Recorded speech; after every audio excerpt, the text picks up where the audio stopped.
Para sa akin is yung trust sa kanya, yung faith, yan, yung faith. The more na yung faith mo is bigger than your fear, di ka makangamba na ang tagal mo nang walang work kasi you know God is doing something or teaching you something to wait, to obey. Totoo. So bago niya ibigay kung makita niya talaga yung ano mo, perseverance. Totoo.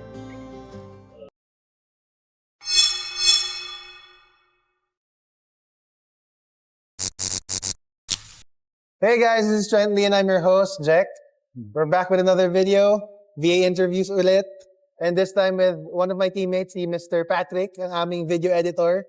So yun nga, gusto lang namin malaman din ng mga viewers kung ano bang naging course mo nung college ka.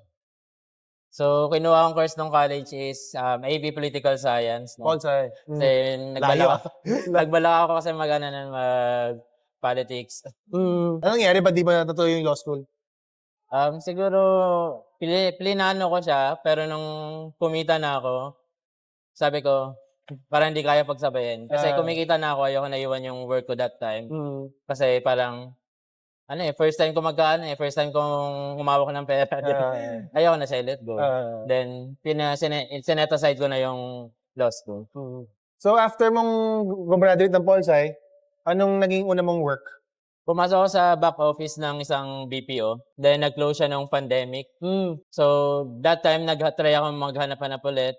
Then yan, may kaibigan ako na BA, inintroduce siya sa akin to. Kasi media team ako sa church. So nag-edit talaga ako ng mga video, pictures, ganyan. So nakita niya paano ako mag-edit. Ang gamit ko pa noon is Filmora. Hindi pa yung software na gamit ko ngayon. Then pinasok niya ako sa company nila na part-time. Ang hirap kasi sa field na to is parang nag-freelancing ako, yung parang walang contract talaga. Walang contract. Parang nag-freelancing ako na project basis yung mga nakukuha kong offer na job. Then, yun, hanggang sa nakakuha ka ng na may contract na talagang pangmatagalan. Yan. Yung una mo bang job, parang ilang years ka doon? 4 years din. Matagal din, 4 matagal. years. Tapos after nun, parang sabi mo, diba nag-video editing ka sa church? Sa church. Tapos nag-photographer ka din? Ilang, parang side hustle mo lang pag weekend, gano'n? Hindi, talaga, parang ministry, yung tinatawag namin sa ministry. Okay. Talaga yung ginagawa mo sa church, yung po yung part ko sa kanila. Tapos yung pinasukan mo na work dun sa friend mo, ano siya, parang agency or? Parang agency din. Agency siya. Pero part-time lang. Part-time. Paano yun kung walang contract? So parang pwede ka nilang alisin anytime, gano'n? Oo, parang ganun. Hirap ng gano'n na walang security. Walang security. So ilang months mo naman ginawa? Ilang years mo ginawa yun? Actually, months lang siya, mga mabuti na 7 months. Pero nakakuha din ako experience talaga dun sa time. Kasi nung pandemic naman is, wala masyadong kailangan, sa bahay lang naman. Then yan. Tinake ko din siya as opportunity to, master yung video editing bago ko nag-enroll sa mga online course na para mas solid yung pag-edit ko. At tawag dito, sabi mo nag-aaral ka nung pandemic ng video editing. Paano yun ba? Ang hirap kasi syempre online. Mas madali kasi pag kumari, nag-course ka na face-to-face, tapos makikita mo talaga kung paano gawin, di ba? Anong experience nun? Online course? Kasi yun, gusto ko talaga face-to-face kasi mas madali ako makatanong. Walang nag-offer ng face-to-face kasi, parang kaka-lift up lang ng yung quarantine. Sinaga mo lang talaga. Sinaga ko na lang yung online course. At the same time, YouTube, pag may kailangan kong So, lang talaga, self-study para ma-master yung software na ginagamit ko. So, after mo dun sa gig mo na yun, nag-trending ka na ba agad o may iba ka pang pinasukan?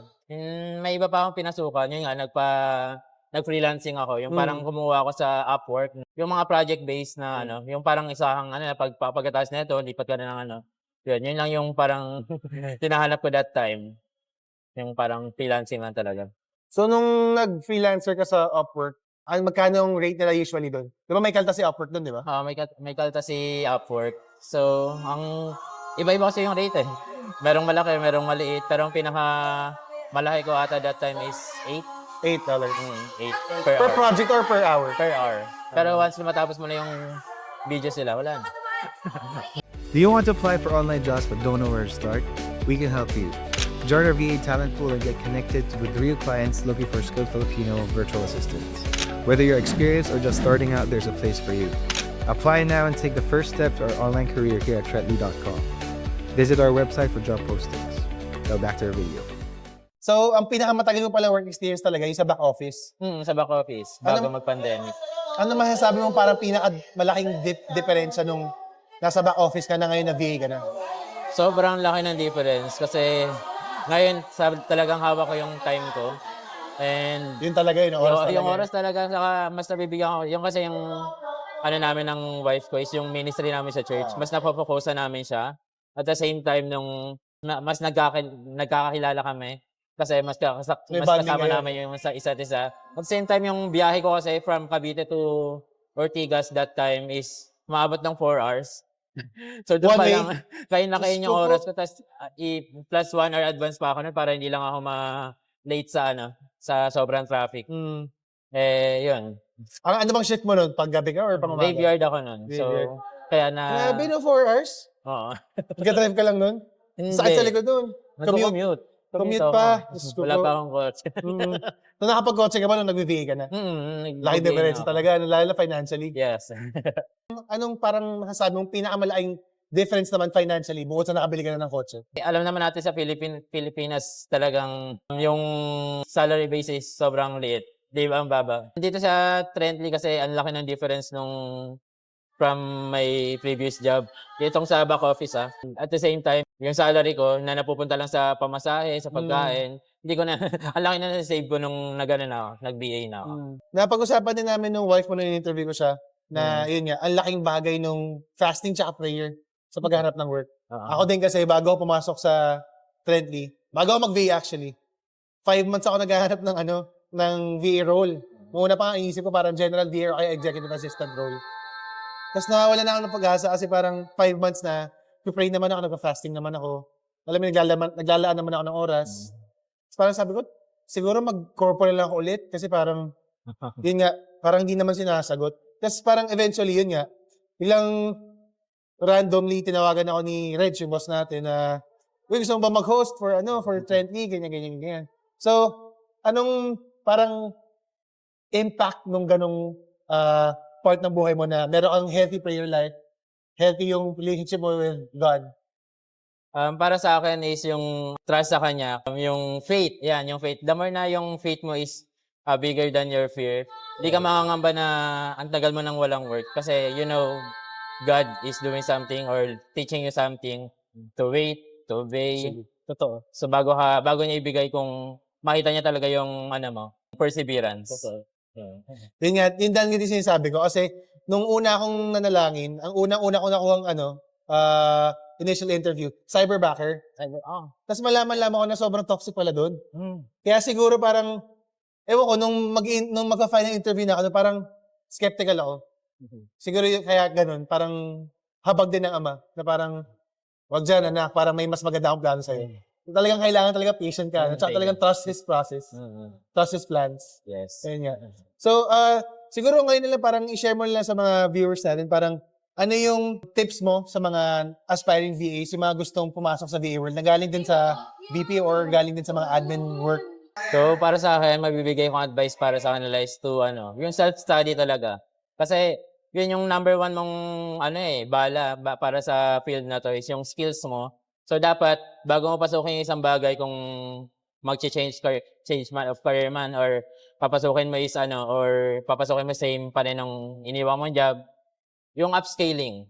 Upscaling talaga yung pinaka-importante kasi yun yung magiging pundasyon or yung yung mapagmamalaki natin sa client na proficient tayo sa isang bagay na to, sa ginagawa natin. We are excellent in this and they can trust us for long term. Thank you so much, Kuya Patrick. Thank you. Sure naman ako na ma-inspire mga viewers natin sa kwento nyo. Sana. At kwento ni Mrs. kasi, yun nga, bihirang-bihira yung makarinig kami ng story na, alam mo, yung pagpapursu nila ng VA career nila, ang number one na naging priority nila, hindi yung pag-upskill Talagang prayer, fasting, at inuuna talaga yung Diyos. So sana yun din yung gawin nyo kasi yun yung naging yun yung common naming tatlo nung Mrs. ni Sir Patrick.